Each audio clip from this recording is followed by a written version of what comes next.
Welcome to the Vendor University Sears Sales Reports webinar.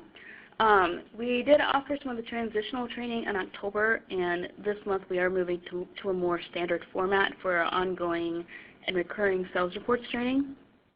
The training itself should take less than 60 minutes, maybe less than that since we don't have very many people on the call.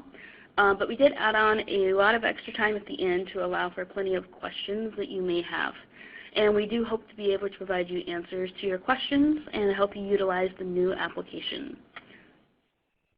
So we are recording today's webinar, and I will send out the PowerPoint link to those in attendance, as well as the video link if we're able to publish the video. And I would like for you to test out your chat feature. If you can hear me and you can see the presentation, please type the following: your location, the businesses that you support, and how much experience you have with the new Sears Sales Reporting application. And we'll review some of these responses in a couple of slides. So again, your location, the businesses that you support, and how much experience you have with the new application. For example, Antioch, Illinois, Sears Toys, Action Figures, beginner. And we'll come back to this in a couple of slides. Also, you can feel free to have Sears Sales Reports open in your browser to follow along during the demos. As a reminder, please put your phone on mute when you're not speaking. The background noise, whether it is others talking or static, can be really distracting. And if you're listening to the audio directly from your computer instead of calling in, please be sure to mute your computer's microphone. You can access your computer's microphone by going to Control Panel, Sound, Recording tab. Please wait to audibly ask questions until designated times, and keep questions on topic and minimal. However, feel free to submit questions at any time via the chat. So I did ask for some information using the chat. Looks like we've got one response so far. I asked for your location, the businesses that you support, and your current level of experience. So Melanie is from Buffalo Grove, and she does consumer electronics. And I know I talked to a few people before we started the call, and it seemed like most of you were beginners or didn't have any experience at all. So we will be doing a full coverage today for today's webinar. So I'm going to pass that off to Stephanie. Stephanie is one of our trainers. Also, real quick, I meant to mention, if you use the chat feature, please be sure to send your chat to all participants. If you send it only to the presenter, I actually won't see it because it's in presenting mode.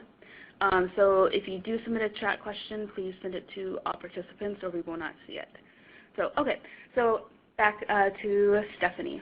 Hi everybody, I'm Stephanie Noswick. I'm the BU trainer for inventory and a little bit on the vendor side as well.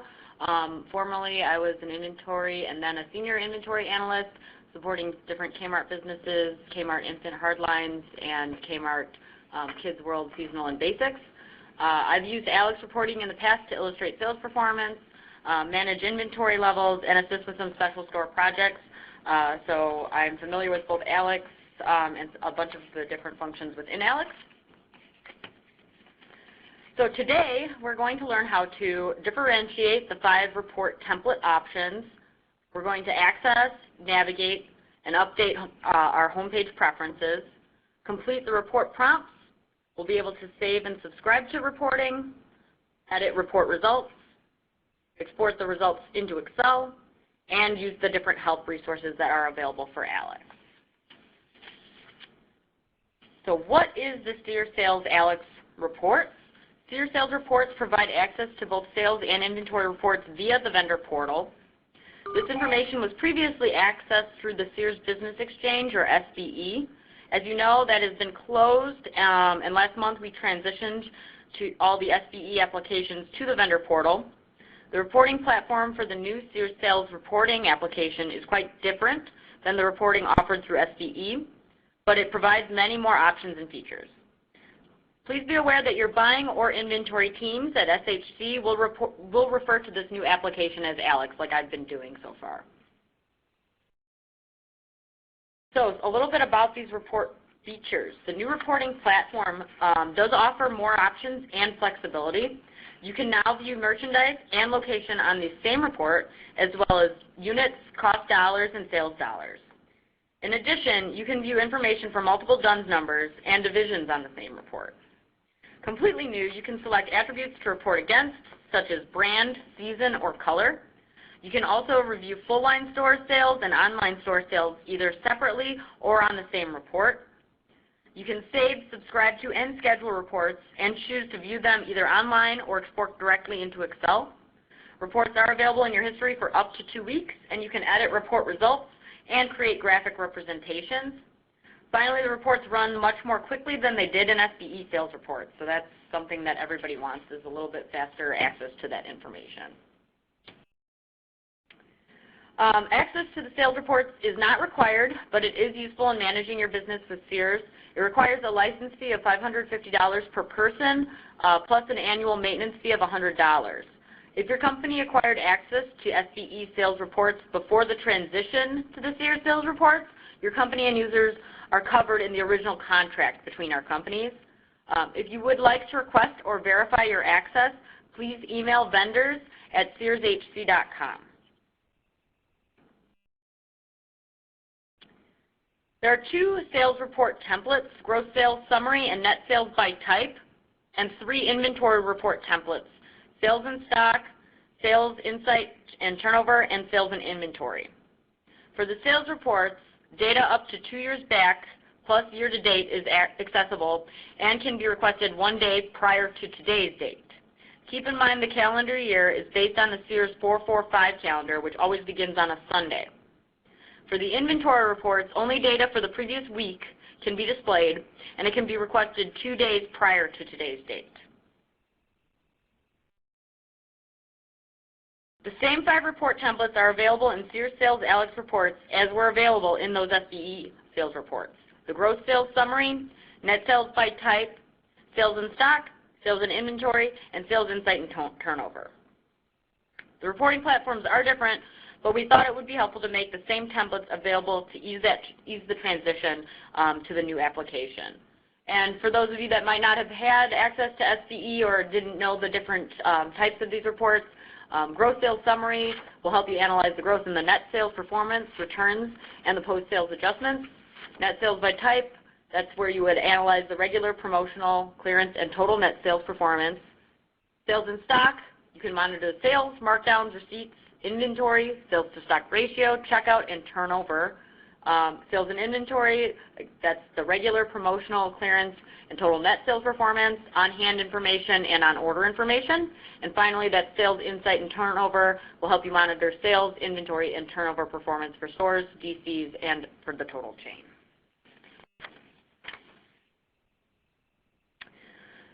The Sears Vendor Gross Sales Summary Report displays the gross sales information by time for gross sales data. The report enables views of gross and net sales, returns, and post-sales adjustments. So you can see all these different columns are actually available when we run the Gross Sales Summary Report.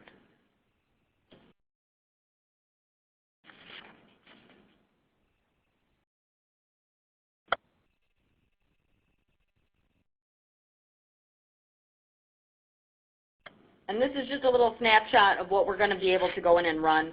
We'll actually go in and run the reports in a moment here.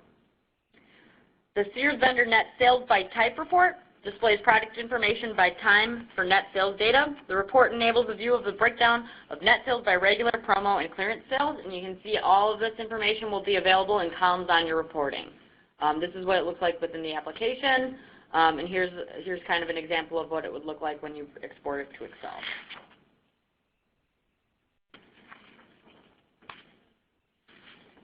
The Sales in Stock report displays information by week for sales and markdowns, inventory receipts on order, and inventory productivity.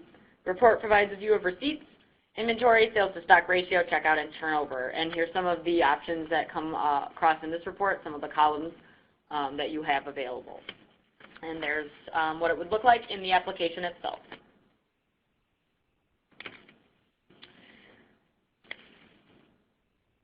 The Sears Vendor Sales and Inventory Report displays sales and inventory information for the last closed fiscal week.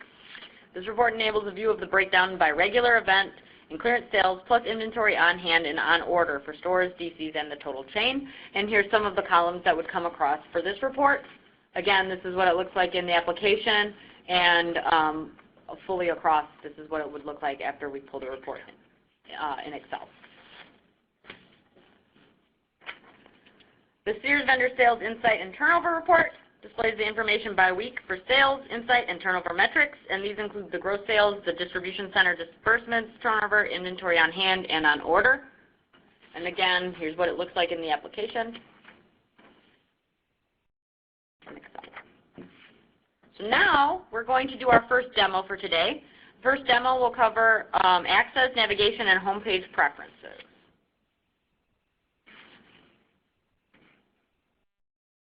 So I am going to access all the SDE applications from the vendor portal.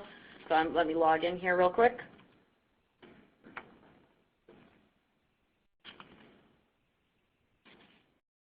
And you can see I've got this opened in Chrome. So Alex does work in Chrome.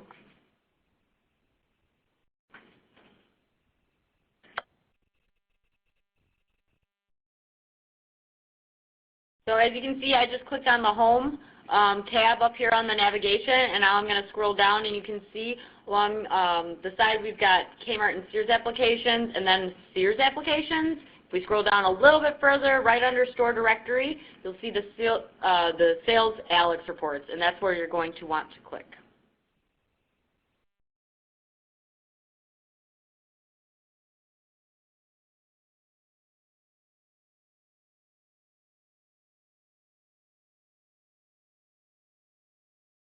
So typically you won't have to re-enter your login and password, and what you're going to see on your screen will be a little bit different than what you're currently seeing with my logon. As you can see, I've got access to a couple different more reporting options. You won't see as many options available. So we're going to go into that Alex 3.0.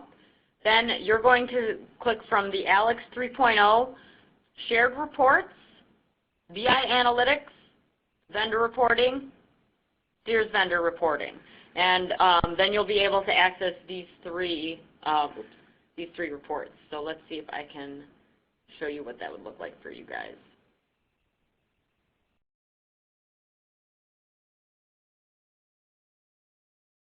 So if you see Shared Reports, BI Analytics, and we're going to scroll down all the way down to Vendor Reporting, which is right there, and then the Sears Vendor Reporting. So now you'll see these five. I'm going to stop and make sure everybody is with me so far. No objections so far. Everyone's able to follow along. Awesome.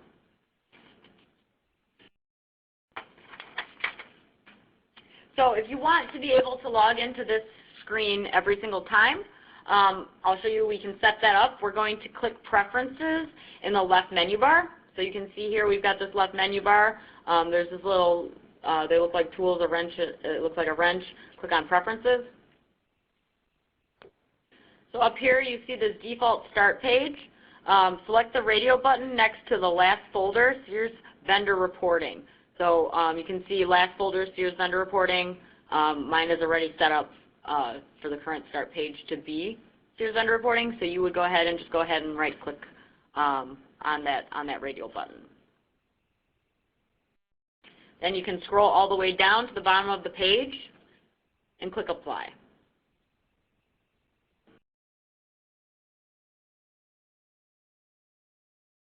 So now when you log in, when you re-enter the Sears Sales Reports application and click on Alex 3.0, you'll be directed straight to those sales report templates. Or you can click on the Home button on the page at any time and you'll go straight there. So if I clicked on this little Home, it'll send me right here. So far so good. Is everybody able to follow along? We didn't lose anybody? All right, awesome.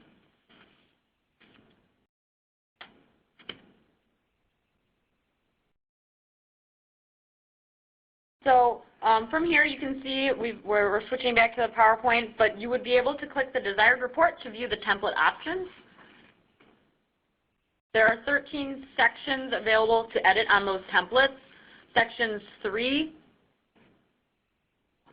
5, 6, and 12 must be populated to run the report, and the other sections are optional. So you'll be using the menu bar on the left to access each section. To run a report at minimum, you must complete sections 3, 5, 6, and 12, and then you would click Run Report. One thing you'll notice with the criteria section details is that they typically work in pairs. For example, in section 1, you select which DUNS number information to include on the report, and in section 2, you select whether or not to include the DUNS information on the report. If you only select one DUNS number in section 1, then it's really not necessary to include that information on the report in the next section. But if you include information for multiple DUNS numbers, you would have no way of knowing what information falls under which DUNS number unless you selected that option in section 2. In section 3, you select what time data to restrict the report to, and in section 4, you select whether to view that time information on the report results.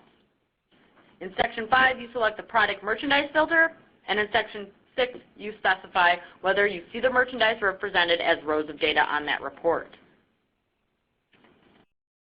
Section 7 does not work in tandem with another section.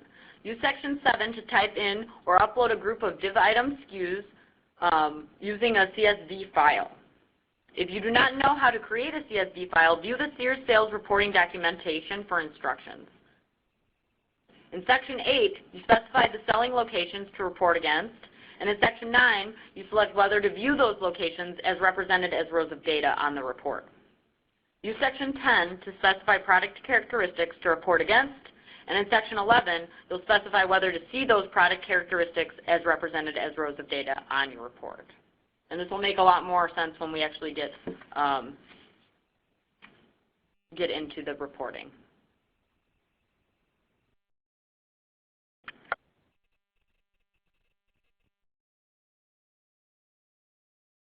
So as we mentioned a little bit earlier, there's some new product characteristics that were not previously available in SBE.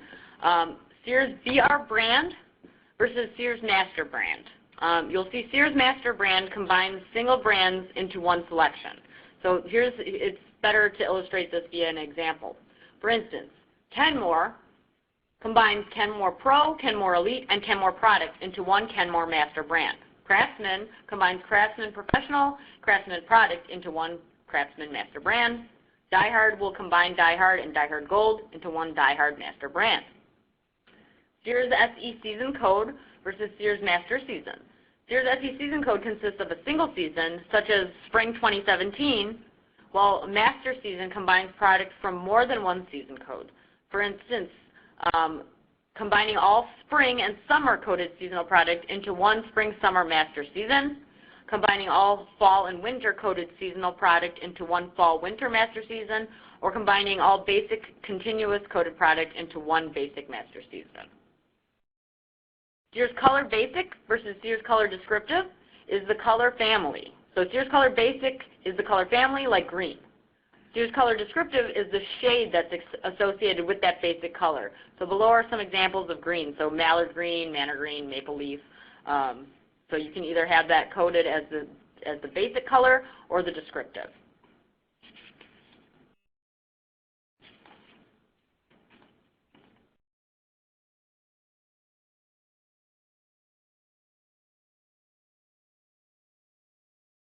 Finally, select the metrics that you want to include on your report in section 12. Generally, most of the reports are set up to reflect the fields that were returned for the same templates from the SBE sales reports. Many of the templates have additional metrics that can be included. So the second demo that we're going to go through today will cover populating the report prompts, running the reports, saving and subscribing to the reports, editing report results, and then exporting those results to Excel. All right, so now we're going to go back into Alex or the Sears Sales Vendor reporting here. So to get started, we're going to click on one of these templates. Let's go ahead and get started with, let's just run the Sears Vendor Gross Sales Summary Report. Unless you guys have a specific report you want to take a look at.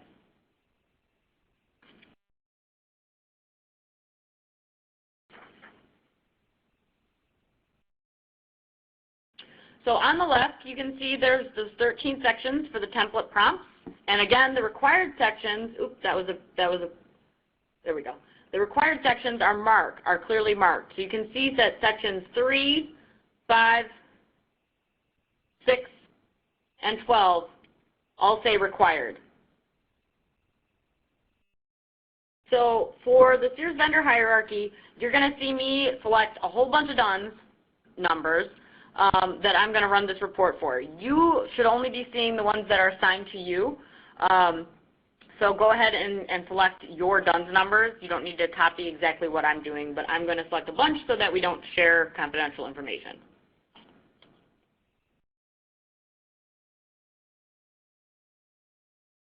There we go, that's plenty.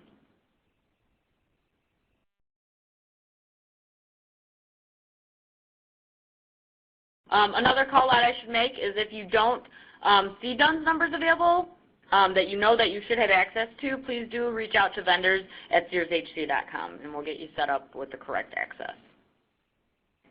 So now that I've filled out section 1, I'm going to move on to section 2. So you can error over the Sears vendor reporting DUNS number if you want the DUNS for each item to be shown on your report. So if I wanted to break every single DUNS number down that I just selected in here, I would move this option over. If I select more than one DUNS and I don't want it to, I want it all to be added up together, I don't want to see any distinction between the DUNS numbers, then I'm going to leave this section alone. So I'm not going to include this section on the report that I'm running so that I can keep, the information that pulls back anonymous. Now let's move on to section 3. Section 3 is the time filter. This prompt will display the time variables that are available to select or enter. Selecting a time variable restricts the report to only include data based on whichever time that you're selecting. Options available for selection differ between the sales reports and the inventory reports. For inventory reports, select and list last closed week will be defaulted, but you can always change that to another criteria. For this example, I'm going to select the last closed 13 weeks. So to do that, I'm going to go into custom time, and you can see that I'm clicking on the plus signs and things are exploding beneath them. So I'm going to select last 13. I like using the last closed 13 weeks as an analyst just because it gave me a good sense of what the trend was happening, what trends were happening. So once you've made your time filter, we're going to go down to section 4. To view time information on the report's results, you must select time metrics and arrow the metrics to the selection box in section 4. If I wanted to see every single week for those 13 weeks broken out, I would grab this week selection and bring it over. Nothing is selected by default, so by default, if you don't bring anything over, you're going to see a single row summary and you would leave this section blank. But for this report, I'm going to arrow over this week. Like you saw me, I just selected the week and brought it over using the blue arrow. That way I can see different rows of data for each week in the last closed 13 weeks. If you'd like to see a breakdown by day, you might want to go back up and select a smaller frame of time in section 3. But again, that's your choice. So now I'm going to move on to section 5. So for section 5, you can choose to view performance results for total Sears, or you can drill all the way down to the lowest level and view performance results at the Sears SKU level, and nothing here is selected by default. Be aware that this selection can sometimes take a while to load, especially the first time. So if I wanted to bring something over, first I'd have to explode this out. So I'm going to select this little plus sign here and keep drilling down. You can see this 20,000 Sears merchant. If I wanted to bring that over, I could grab that and bring it over like so. If I wanted to become a little bit more specific about the merchandise returned on the report, I would continue to drill down a little bit further. You will only see your merchandise options at the hierarchy level. I know we see quite a few options here, and that's because I selected a lot of different vendors in Section 1. So you can see there's a couple different ones here. You should only see the ones that you're responsible for. And to protect the anonymity of the search results, I'm just going to bring over it at the highest level, the Sears merchant level. Section 6, we specified the merchandise that you want to see represented as rows of data on the report, and you can make multiple selections here. I'm going to leave it as is, but the merchandise view selections work hand in hand with your merchandise filter to enable you to easily review performance results at any level of your merchandise hierarchy. Sears Merchant is selected by default and represents the highest level of the Sears merchandise hierarchy, and that's what I'm going to use with this report. But you are welcome. I'm welcoming you to select to view by business or division all the way down to item or SKU if that's what you want to see. If you choose multiple divisions in Section 5, you may want to select that here in Section 6 so you can see which division the items belong to on your report. So if I were to select, maybe if I'm selecting a couple different Sears divisions here, I might want to break that down by division here and bring that across. Section 7 lets you type in or upload a group of div item SKUs. Again, for more information on creating that CSV file, you can view the documentation available on the vendor portal. For this report, I'm not going to load any div item SKUs, but if I knew one off the top of my head, here's div item equals value, I would type that in here. If I wanted to look at div item SKU, you can see that div item, you can click on it and select div item SKU, and then you can type that in as well or import that CSV file. Again, I'm not going to do that in this report, but this option is available to you.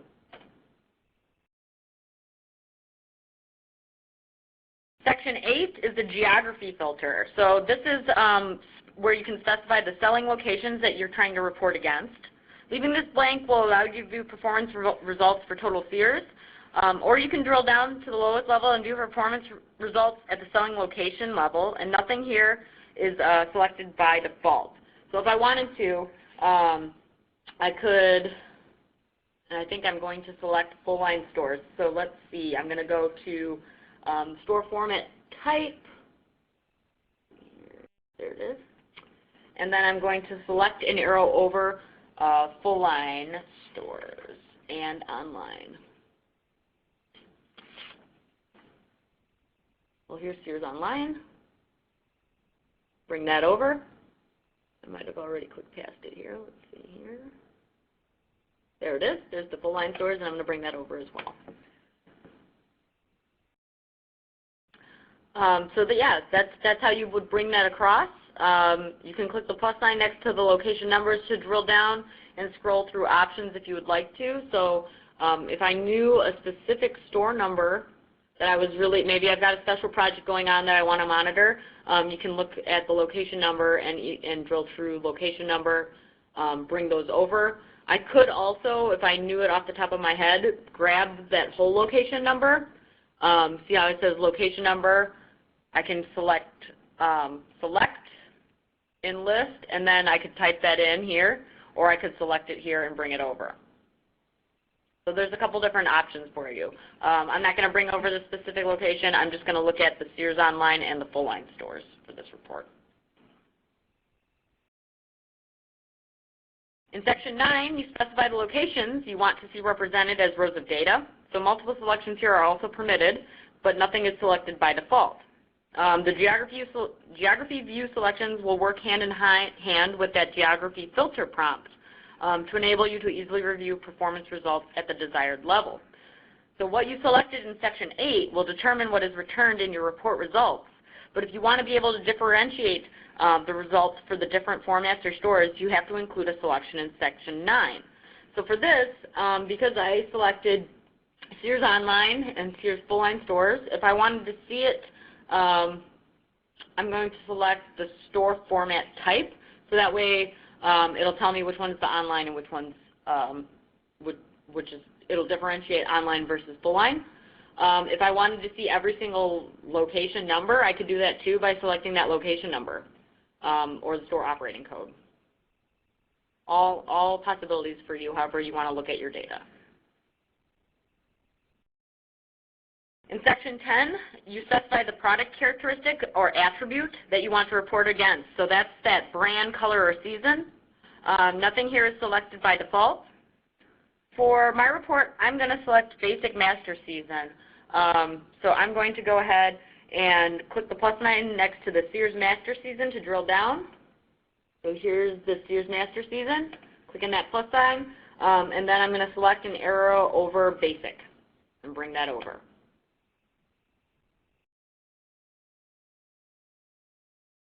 In Section 11, you specify the product characteristics that you want to see as rows of data. So in Section 10, we selected the Basic Master Season, which includes season codes Basic Replenished and Basic Non-Replenished. In Section 11, I'm going to select the Sears SE season code for this report, which will let us see which of the items on this report are Basic Replenished and which are Basic Non-Replenished. So there's that season code, and I'm going to bring that over.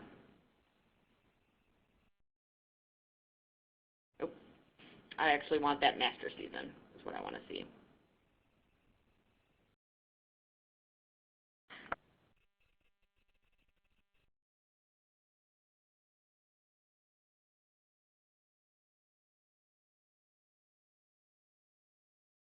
So there's my SE season code.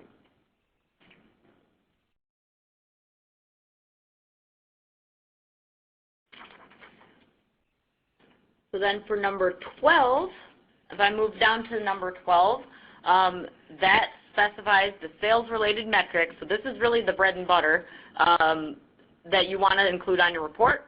And Section 12 is defaulted for all the templates except the sales and stock report. But you can change the criteria selections. So this is what's defaulted. This is what you're going to report against right here. But maybe for whatever reason I want to include, I don't know, let's see. Let's bring that over. You have that option to include anything else. So now I'm getting Sears total sales units as well. Maybe I want last year too. I can bring that over. But you can go ahead and leave that section as is if you would like to. So so now let's go on to Section 13. Section 13 will help you specify the metric criteria that you want to see represented as rows of data. So you'll use this step to filter the volume or content of the data that will be displayed in your report.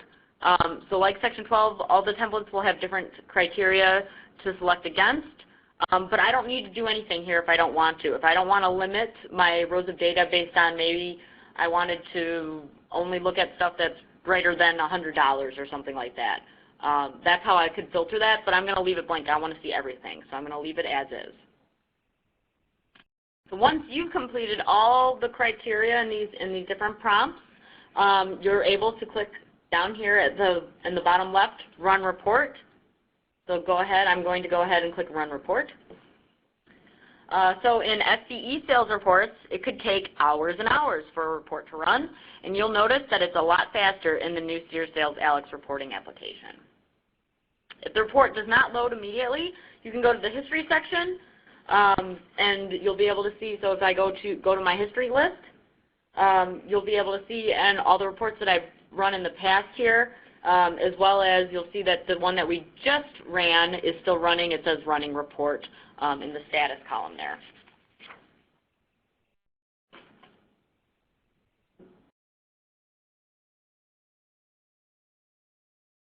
So instead, let's see, maybe I'll go into the Sears Vendor Gross Sales Summary Report that I've already run here, instead of waiting for that one to finish. If you see report objects, you can go ahead and close out of that on the left in the report details pane on the top. If you get something here that's just nothing but report filters, you can go ahead and close out of those, and you'll be able to see your report. And so these are report results. You can see results for both full-line stores as well as online, broken into basic replenished and basic non-replenished, and you can see the data for the report results. So you can actually see, you know, here's the gross sales dollars, here's all this information that we were hoping to obtain. So now that we've run this report, maybe we realized that we did not complete the prompts exactly how we intended. If you wanted to reprompt the report, you can select the down arrow next to data and click reprompt. So if I were to I wanted to redo something here, you can go click on data and then go down to reprompt. There's also, I believe, an icon right there is reprompt. So here that will bring us back either way, data, reprompt, or you could click on the icon. We'll let you go back into the report and modify some of these selections. So let's add product characteristic filters, and this time we'll include the fall, winter, and spring, summer master seasons. So I'm going to go down to section 10. Oh, see, it looks like I already included that, so let's take that out. Maybe I don't want that. And you guys are welcome to add it. So now I'm just pulling for basic and spring, summer. So then you can click to run the report, and it will run it with those changes that we just made.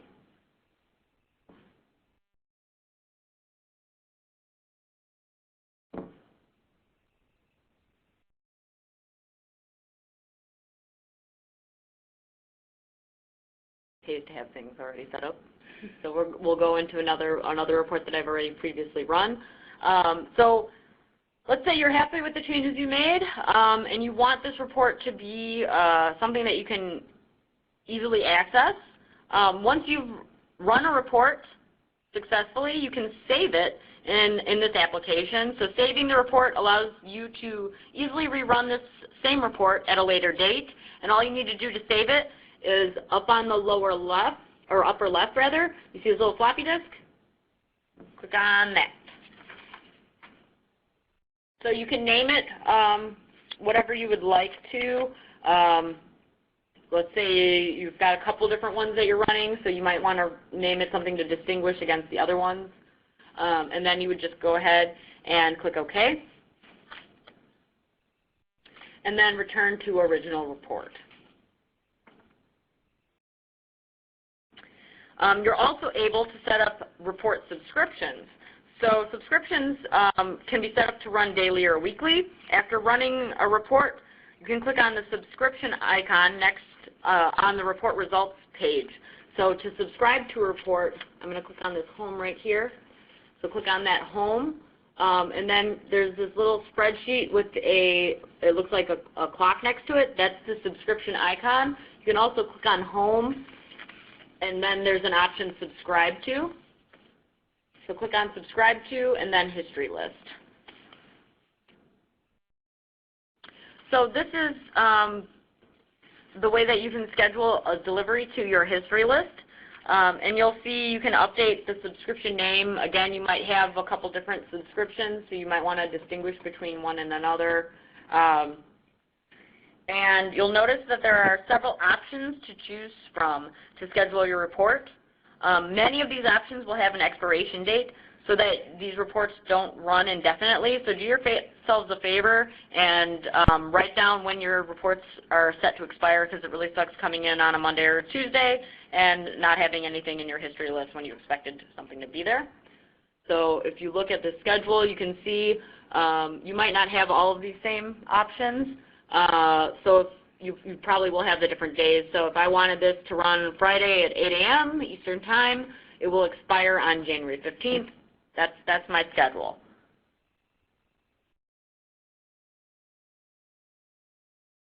So once I'm happy with the way that this is set up, I could click OK. If you wanted to send notification, maybe you want somebody, oh, there's Tammy.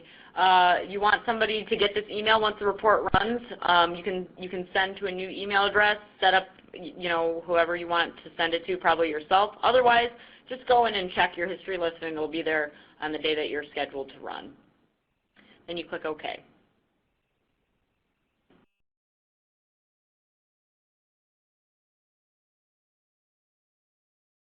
Sears Sales Reporting will allow you to edit these results here in order to modify a report or the results to meet your specific needs. The position of a column can be changed on the results, or a column can be added or deleted from the results.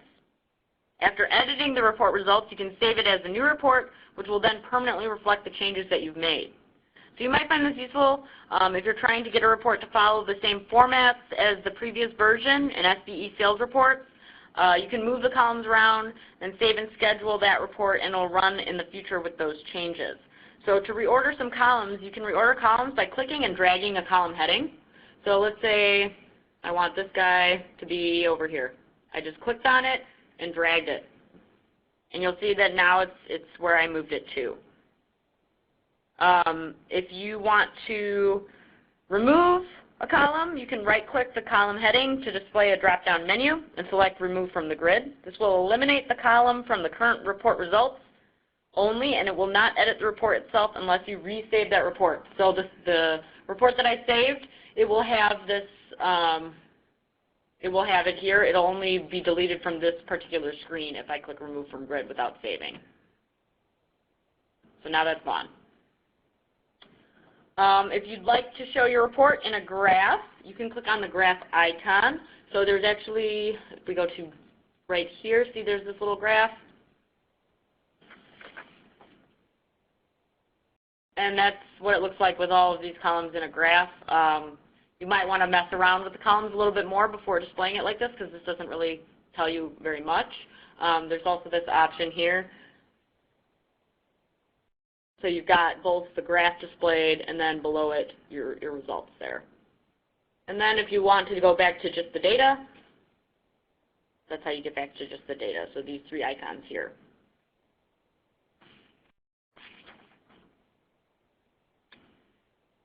So now if you wanted to export this information to Excel, you can click on this little export icon so you can see right next to this how you would schedule your report. There's this little, it looks like an Excel spreadsheet. You can click on that. You could also click on the home, export, Excel with plain text or Excel with formatting. I'm actually going to use the icon. So once you click on that icon, you'll see some different options that you can select about how it's exported. Like if you want it in plain text, I would prefer plain text because a lot of times I was dumping it into a macro or some type of form. However, if you wanted to see it similarly formatted in Excel to how it looks within this application, you could select Excel with formatting if you so desired. Then go ahead and click Export. So you'll see it's downloaded here in the lower left. If I click on that, oh look, there's all my data in Excel.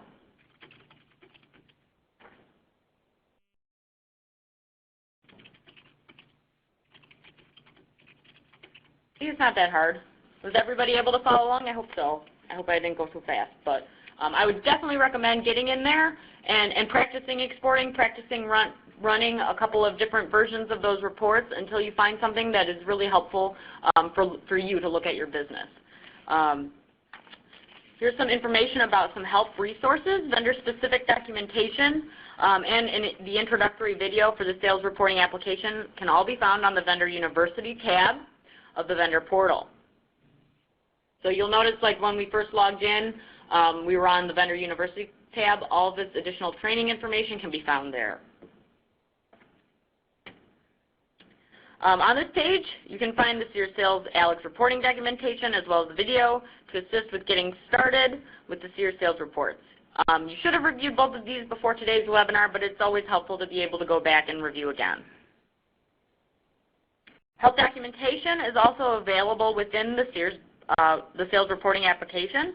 Keep in mind this reporting platform is also used by internal associates, so some of the features that are mentioned in the documentation might not be open to vendors, such as ad hoc reporting.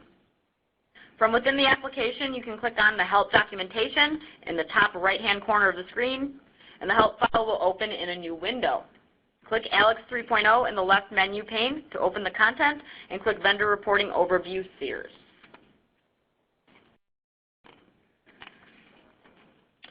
There are two options under the vendor reporting overview folder. One includes a job aid, and the other option includes links to the documentation and video available on the vendor portal. So definitely I would encourage you to click into the help, read a little bit more about all the different reporting. It is really helpful once you're getting started. So contact us for setup issues and report questions. That is the vendor support inbox at vendors@searshc.com. If you have general training questions, vendoruniversity@searshc.com is who you'll want to contact. In the body of the email, do include your vendor pay-DUNS number when that's applicable, your description of the issue, the report name, the criteria selections that you are trying to pull back information on, and really any screen prints that might apply. I find screen prints are incredibly helpful in troubleshooting what's going on. I'm going to turn it back over to Mona for any follow-up and wrapping up, but are there any questions? How are you guys feeling? You feel confident you can run all these reports? This is Cheryl. I have a question concerning restriction codes that I've used in past reports. Is there a listing that you have that you could share with us on restriction codes, for example, like open stores or open stores in the U.S. that we are able to use? So you're talking about service area restriction model numbers? Yes. I do not have anything that I can publish, but I would work directly with your merchant and your inventory team, because they should be able to give you those model numbers if they're expecting you to report against them. Okay, and then I have another question concerning brands. When you get the information by brand, is that only as good as what's listed in your IMA systems? Yes. Yes. So if it's not an IMA, the reporting has nothing to report against, if that makes sense. So the information has to be complete and up to date in IMA for it to show up in this reporting. Can brands be updated in IMA? Because I was told a lot of manufacturers and brands that can't be changed once they're set up. No, brands can be updated after it becomes operational. Vendors, I believe they actually have the ability to update the brand themselves. You can also work with your merchant or inventory teams, and they can also do change requests for brands in IMA. Okay, thanks. Not a problem. Does anybody have any other questions?